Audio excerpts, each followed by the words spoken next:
हर हर महादेव दोस्तों, मैं नम्रता वशिष्ठ। आज शुक्रवार के दिन अपरा एकादशी है। अपरा एकादशी की सभी को हार्दिक शुभकामनाएं। जब शुक्रवार के दिन एकादशी होती है तो ये बहुत ही विशेष तिथि होती है, जब लक्ष्मी नारायण एक ही तिथि में होते हैं। तो आज के दिन को बहुत शुभ और श्रेष्ठ करने के लिए आपको आंवले लेके आने हैं। आप 8 आंवले को शिवजी पर भी चढ़ा सकते हैं। ये 8 आंवले आप लक्ष्मी नारायण के मंदिर में भी चढ़ा सकते हैं। या 8 आंवले को ही माँ लक्ष्मी का स्वरूप समझकर पूजा कर सकते हैं। ये पूजा अगर आप संध्या के समय में करते हैं तो बहुत ही शुभ होता है। प्रदोष काल में अगर आप ये उपाय शिवजी के साथ करते हैं तो अति श्रेष्ठ ये उपाय हो जाता है। तो जैसे भी इस उपाय को आप करना चाहें वैसे कर सकते हैं। आपको आंवले की पूजा करनी है और आंवले को ही निमित्त बनाना है पूजा के लिए, क्योंकि आंवले में माँ लक्ष्मी का वास होता है।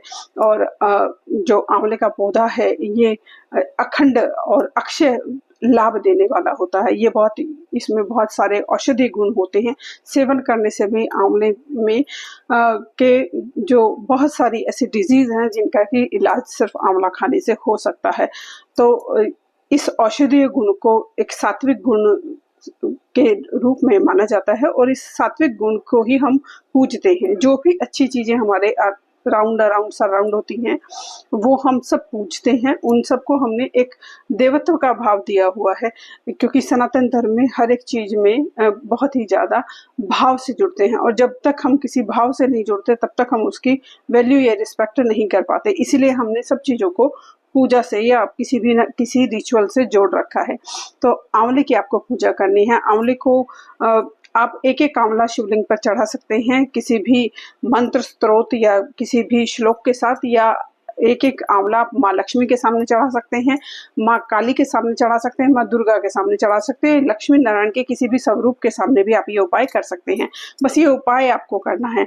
और फिर उस आंवलों को लाकर आप अगर मंदिर में कर रहे हैं तो मंदिर में पुजारी जी को दे दें तो ये अति श्रेष्ठ हो जाएगा। और अगर आप अपने घर में ही इस आंवले को एक प्लेट में स्वास्तिक बनाकर एक प्लेट के अंदर इन 8 आंवला को रखें और इनकी पूजा करें जैसे कि ये साक्षात शिव शक्ति है या लक्ष्मी नारायण है। अब जब इनकी आप पूजा कर चुके होंगे तो जब दिया शांत हो जाए और धूप दीप जो भी आपको दिखाना है वो जैसे भी आप पूजा करते हैं जो भी माध्यम होता है नॉर्मली उसी विधि विधान से माध्यम से आपको पूजा करनी है।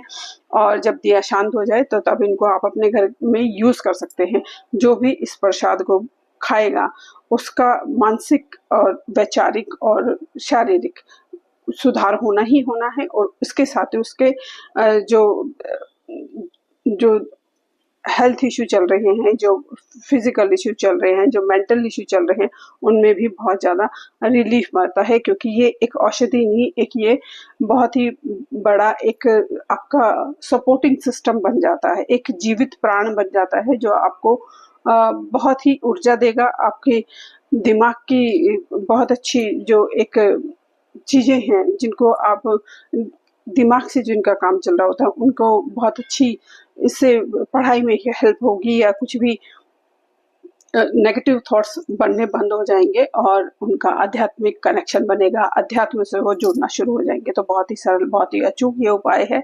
ये उपाय आप कीजिए, क्योंकि अभी कुछ दिनों तक ही आंवले रहेंगे, उसके बाद आंवले आने बंद हो जाएंगे।